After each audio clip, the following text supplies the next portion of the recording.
나무아미타불, 나무아미타불, 나무아미타불. 반갑습니다.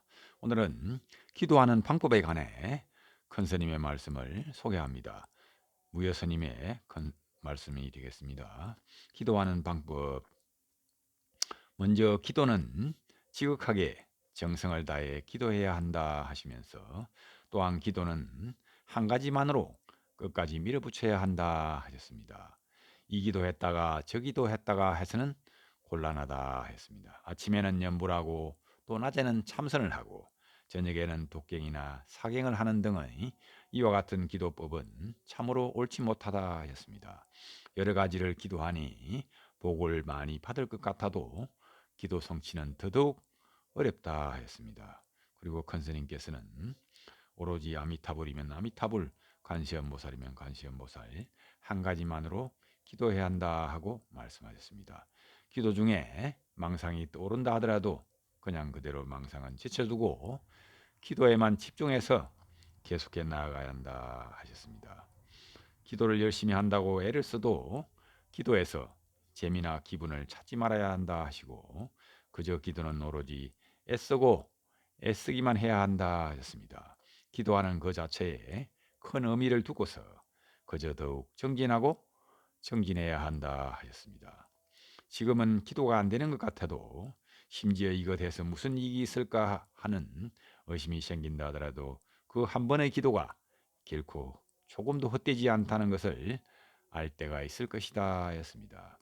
마치 학생이 점수에만 연연하면 공부하고 잘하기 어렵다 하시면서, 공부에 전념해서 나아가기만 하면 성적은 결국 잘 나오게 될 것이다 하였습니다. 이처럼 기도가 되고 안 되고에 신경 쓰지 말고 열심히만 하고 지극하게만 기도하라 하셨습니다. 기도 중에는 기도가 안 된다, 기도가 어렵다 하는 그러한 사람들이 있지만, 간절하고 지극하게만 한다면 되지 말라고 해도 언젠가는 반드시 될 날이 있다 하였습니다.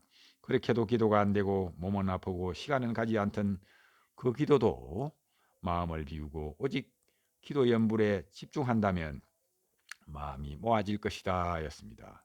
온갖 잡생각으로 마음이 어지럽고 괴롭던 것이 마음도 고요해지고 몸도 오래지 않아 편안해질 것이다 하였습니다. 더 지극하게 애쓰다 보면 언제 몇 시간이 잠깐 지나가고 공양하지 않았다 하더라도 배가 고픈 줄도 모르며 몸이 피곤한 줄도 모르는 그런 때가 온다 했습니다.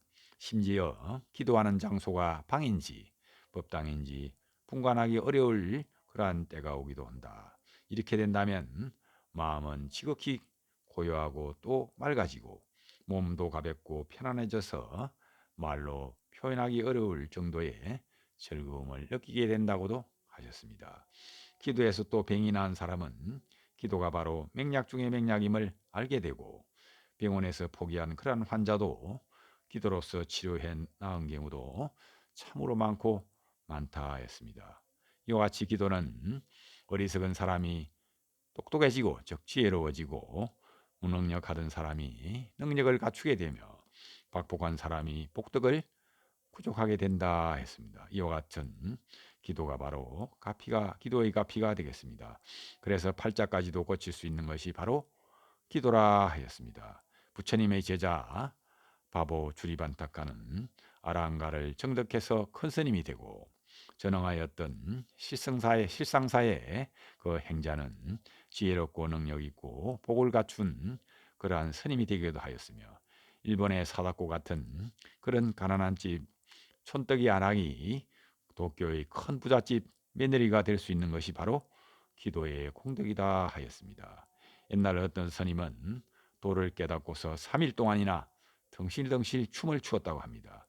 주위의 분들이 스님에게 무엇이 그리 좋으냐고 물으시니까 당신들은 모를 걸세 하면서 무려 3일 동안이나 춤을 추셨다고 합니다. 얼마나 즐겁고 기쁘면 그와 같이 스님께서 춤을 추셨겠습니까? 기도를 알고 하지 않는 것은 자신을 포기하는 것과 같다 스님은 말씀하시고, 인생의 참다운 행복은 도에서만 느낄 수 있다 하고 하였습니다. 도를 떠난 인생은 참으로 허망하다 하시고, 더욱더 우리들은 신심을 내고 발심하여 기도하여 소원하는 바를 모두 성취하고 불자로서의 자비심과 긍지를 꼭 느껴야 한다 하고 말씀하셨습니다. 감사합니다. 나무 아미타불, 나무 아미타불, 나무 극락도사 아미타불.